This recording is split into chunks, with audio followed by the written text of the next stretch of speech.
नमस्कार बंधू भगिनींनो, आपल्या सगळ्यांचं सहर्ष स्वागत आहे स्वास्तिकम या माझ्या चॅनलवर। आज मी आपल्यासाठी तिरुमला तिरुपती श्री व्यंकटेश्वर बालाजीचे जीवनचरित्र महात्म्य याच्यातील पुढील कथा घेऊन आलेली आहे। तरी आपण सगळ्यांनी श्रवण करा आणि आपल्याला जर माझे व्हिडिओ आवडत असतील तर आपण माझ्या चॅनलला सबस्क्राईब करा, माझ्या व्हिडिओला लाईक करा आणि कमेंटमध्ये गोविंदा गोविंदा लिहायला विसरू नका।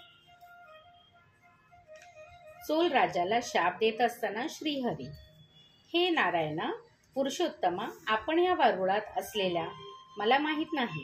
माहीत असते तर मी स्वतः आपली सेवा केली असती। याचा परिणाम असा होईल हे मला मुळीच वाटत नव्हते। मला क्षमा करा, मी निरपराधी आहे। राजा अशा प्रकारे श्रीहरीची विनवणी करू लागला। राजाची विनंती ऐकून श्रीहरी चोल राजाला म्हणाला, हे राजा, माझा शाप निष्फळ होत नाही, तो परत घेण्याची शक्यता पण मला नाही, म्हणून तू शापग्रस्त होऊन या शरीराला सोडून दे। पुढच्या जन्मी तू पुन्हा याच चोल वंशात आकाश राजा या नावाने जन्मशील, तेव्हा तुझ्या कन्येबरोबर माझा विवाह होईल। तू मला एक अमूल्य अशा वज्राचा किरीट पण अर्पण करशील। तो किरीट मी दर शुक्रवारी धारण करीन, त्यावेळी माझे दर्शन घेऊन मोक्षाला जाशील। अशा प्रकारे चोल राजाला त्याने शाप विमोचन केले। बेहोश झालेला गवळी उठून श्रीहरीला पाहून त्याच्या पायावर पडून रडत म्हणाला, हे प्रभो, मी मूर्ख आहे, मला क्षमा करा, अजाणता माझ्याकडून चूक झाली। अशा प्रकारे दीनपणे प्रार्थना केली। श्रीहरीने गवळ्याकडे पाहून म्हणाला, अरे गवळी, तू निरपराधी आहेस, यात तुझा दोष काहीच नाही, तू निश्चिंत राहा। या भूलोकात तू सर्वांच्या अगोदर माझं दर्शन केलेस, यामुळे माझ्या मंदिराच्या वेशीतच जाणाराच पहिलाच प्रथम माझे दर्शन घेईल। असे श्रीहरीचे बोलणे ऐकून गवळी आनंदित होऊन चालता झाला।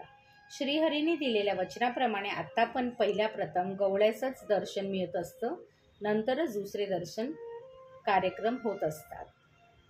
प्राचीन काळात सनंदन महामुनींनी श्रीहरीच्या दर्शनासाठी नवरूप धारण करून वैकुंठास गेले।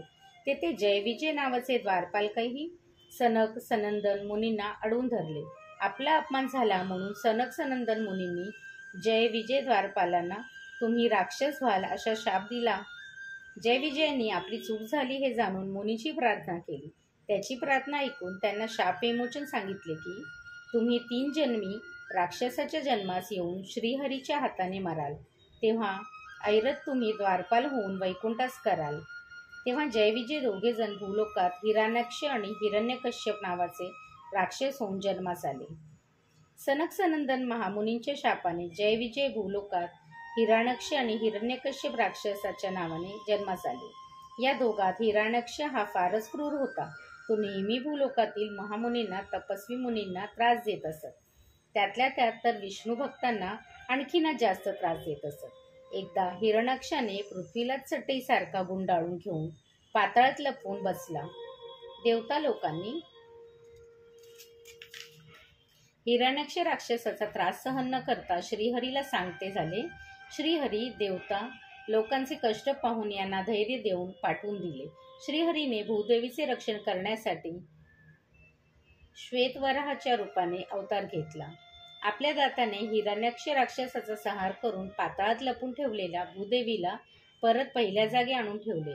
श्रीहरीने हिरण्याक्ष राक्षसाचा संहार केल्यानंतर देवता आदी मुनिजनांनी प्रार्थना केली की ज्या भूदेवीला आपण वाचविले त्या भूमंडळात राहून भक्त लोकांना रक्षण करण्यासाठी प्रार्थना केली। वराहमूर्तीने देवता आणि मुनिजनांनी प्रार्थना ऐकून शेषाचल पर्वतावर व्यंकटेश्वर या नावाने अवतरित होऊन भक्तांचे रक्षण करू लागला। भूलोकात अनेक लोक श्री वराहस्वामींचे भक्त होऊन गेले। त्यापैकी बकुलादेवी नेहमी श्रद्धा, भक्ती व श्री वराहस्वामीची पूजा अर्चना करीत असे। श्री तिरुपती बालाजी पर्णमस्तु। शुभं भवतु, शुभं भवतु, शुभं भवतु।